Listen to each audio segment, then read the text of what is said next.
Welcome to my channel. இன்றைக்கி நம்ம பாம்பே அல்வா எப்படி செய்கிறதுன்னு பார்க்கலாம். பார்த்தீங்கன்னா உங்களுக்கே தெரியும், நல்ல பீஸாக கரெக்டாக வந்திருக்கு. இந்த மாதிரி பர்ஃபெக்ஷனில் செய்யணுன்னா இந்த வீடியோவை ஸ்கிப் பண்ணாமல் பாருங்கள். இது வரைக்கும் எங்கள் சேனல் சப்ஸ்கிரைப் பண்ணலைன்னா anithasanit பக்கத்தில் இருக்க ரெட் கலரில் இருக்க சப்ஸ்கிரைப் பட்டன் கிளிக் பண்ணிவிட்டு பக்கத்தில் வர பெல் பட்டன் கிளிக் பண்ணி ஆல் கொடுத்துக்கோங்க. 1 கப்பு கார்ன்ஃப்ளவர் மாவு எடுத்துக்கோங்க. 1 கப்பு தண்ணி கொஞ்சம் கொஞ்சமாக ஊற்றி கலந்து விட்டுக்கோங்க. கட்டி எதுவும் வராதபடி நல்லா கலந்து விட்டுக்கோங்க. மொத்தமாக 2 கப்பு தண்ணி தேவைப்படும் மாவு கலக்கிறதுக்காக. முதல்ல 1 கப்பு தண்ணி சேர்த்துக்கிட்டோம். திரும்பவும் 1 கப்பு தண்ணி சேர்த்துக்கோங்க. மாவு இந்த மாதிரி லிக்யூடாக இருந்தால் தான் கலக்கும்போது கட்டி பிடிக்காமல் இருக்கும், அல்லனா மாவு மாதிரியே இருக்கும். கடாயை ஸ்டவ்வில் வச்சு ஸ்டவ் ஆன் பண்ணிக்கோங்க. மொத்தமாக 2.25 கப் அளவுக்கு சீனி சேர்த்துக்கோங்க. இந்த அளவுக்கு போதும், எக்ஸ்ட்ரா சேர்க்க வேண்டாம், இதுவே கரெக்டாக இருக்கும்.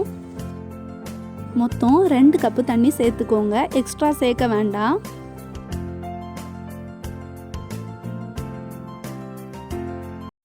இதை நல்லா கலந்து விட்டுக்கோங்க. சீனி தண்ணியில் கரைஞ்சால் மட்டும் போதும், எந்த பாகுபதமும் தேவையில்லை.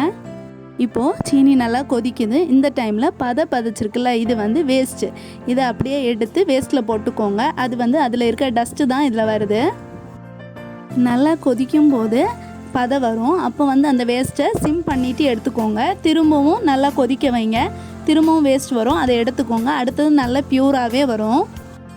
திரும்ப கொதிக்க வச்சு மொத்தமாக இந்த பதையாக வர்ற எல்லா வேஸ்ட்டுமே எடுத்துட்டிங்கன்னா பியூராக இருக்கும். அதனால இந்த ப்ராசஸ் கண்டிப்பாக பண்ணுங்கள். 1 ஸ்பூன் லெமன் சேர்த்துக்கோங்க. அப்போ தான் சீனி கட்டி பிடிக்காமல் இருக்கும். மிக்ஸ் பண்ணி வச்சுருக்க கார்ன்ஃப்ளவர் மாவை நல்லா கலக்கிட்டு இதில் சேர்த்துக்கோங்க. அப்போ தான் கட்டி எதுவும் பிடிக்காமல் இருக்கும். மீடியம் ஃப்ளேமில் வச்சு சேர்த்துக்கோங்க. இந்த மாதிரி கண்டினியூவாக கலக்கி விட்டுட்டு இருந்தீங்கன்னா ஹை ஃப்ளேமில் வச்சுக்கோங்க. இந்த மாதிரி கட்டி பிடிக்காத அளவுக்கு நல்லா கலந்து விட்டுட்டே இருந்துக்கோங்க. கொஞ்சம் டைம் ஆனோடனே இந்த மாதிரி கட்டியாக ஆரம்பிக்கும். இப்போது மீடியம் ஃப்ளேமில் வச்சு கலந்து விட்டுக்கோங்க.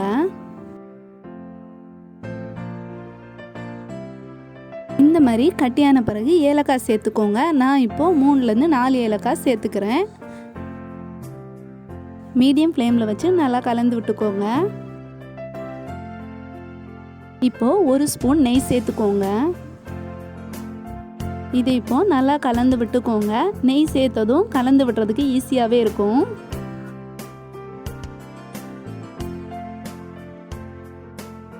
நெய்யை தவிர தேங்காய் எண்ணெயோ வேறு எதுவுமே சேர்க்கக்கூடாது. கரெக்டான ப்ரிப்பரேஷனில் வரணும்னா நெய் மட்டும்தான் சேர்க்கணும்.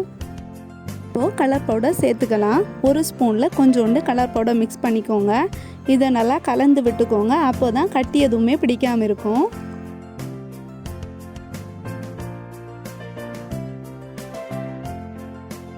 கலர் பவுடர் சேர்த்துட்டு நல்லா கலந்து விட்டுக்கோங்க. ரெட் கலருக்கு பதில் எல்லோ கலர் சேர்க்குறதுனாலும் சேர்த்துக்கலாம்.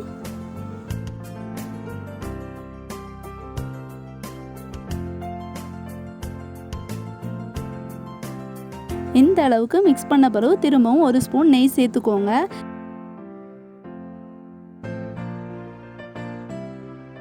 நெய் சேர்க்க தான் டேஸ்ட்டும் அதிகமாக கிடைக்கும். அது மாதிரி கரெக்டான பக்குவத்தில் வெந்து கிடைக்கும். உங்களுக்கு கிளறதுக்கும் ஈஸியாகவும் இருக்கும்.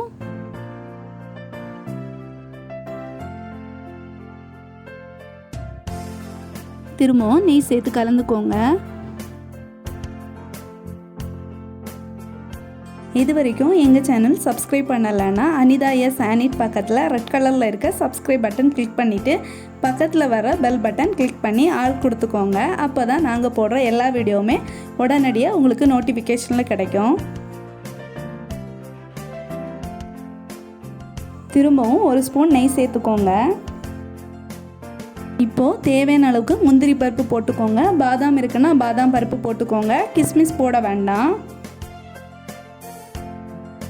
முதல்லையே ஃப்ரை பண்ணி போடணும்னு அவசியம் கிடையாது. இந்த மாதிரி போட்டிங்கன்னாலும் நல்ல டேஸ்ட்டாக தான் இருக்கும். திரும்பவும் 1 ஸ்பூன் நெய் சேர்த்துக்கலாம். மொத்தமாக நான் 6 ஸ்பூன் நெய் சேர்த்துருக்கேன். 6 இல்லைன்னா 7 ஸ்பூன் நெய் சேர்த்துக்கோங்க. அப்போ தான் கரெக்டான பக்குவத்துக்கு கிடைக்கும். நெய் சேர்க்கும்போது மொத்தமாகவே சேர்க்கக்கூடாது, கொஞ்சம் கொஞ்சமாக தான் சேர்த்துக்கணும். அப்போ தான் ப்ரிப்பரேஷன் கரெக்டாக வரும்.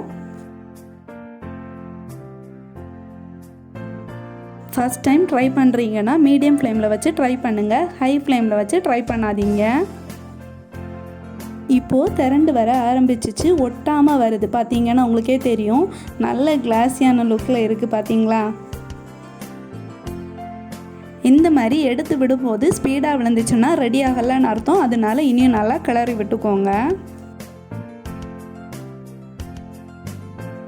5 மினிட்ஸ் கூட கிளறின பிறகு இந்த மாதிரி ஒட்டாமல் வருது. இப்போது இந்த மாதிரி விட்டு பார்க்கும்போது மெதுவாக விழுந்துச்சு. ரெண்டாவது விழுறதுக்கு லேட் ஆகுது. இந்த மாதிரி டைமில் எடுத்துக்கோங்க. இது போதும். ரெண்டாவது டிப்ஸ் என்னென்னா, இதை நல்லா கிளறும்போது அப்படியே கரண்டியில் சுற்றிட்டே வந்துட்டுருக்கோம். இதை கரெக்டாக ஃபாலோ பண்ணிங்கன்னா கட் பண்ணும்போது பீஸ் கரெக்டாக கிடைக்கும். இந்த மாதிரி ஒரு பாத்திரத்தில் நெய் நல்லா தடவி எடுத்து வச்சுக்கோங்க. இப்போ அல்வாவை அதில் சேர்த்துக்கலாம். இந்த வீடியோ உங்களுக்கு பிடிச்சிருந்துன்னா லைக் பண்ணுங்கள், உங்கள் ஃப்ரெண்ட்ஸுக்கு ஷேர் பண்ணுங்கள். நீங்களும் வீட்டில் செஞ்சு பார்த்து ட்ரை பண்ணிவிட்டு கமெண்ட் செக்ஷனில் கமெண்ட் பண்ணுங்கள்.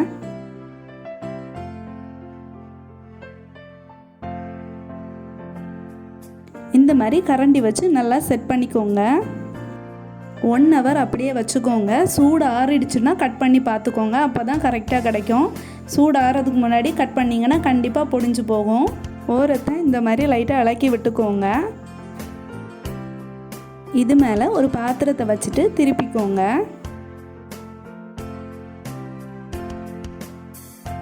இப்போ இதை ஓப்பன் பண்ணி பார்க்கலாம். அல்வா சூப்பராக ரெடி ஆயிடுச்சு. இப்போ இதை கட் பண்ணலாம். இந்த மாதிரி பீஸ் பீஸாக கட் பண்ணிக்கோங்க. பார்த்தீங்கன்னா தெரியும், கத்தியில் ஒட்டாமல் வருது. இந்த மாதிரி நல்ல சாஃப்டான அல்வா நீங்களும் வீட்டில் ட்ரை பண்ணி பாருங்கள். தேவையான பொருட்கள் கொஞ்சம் தான். Thank you friends.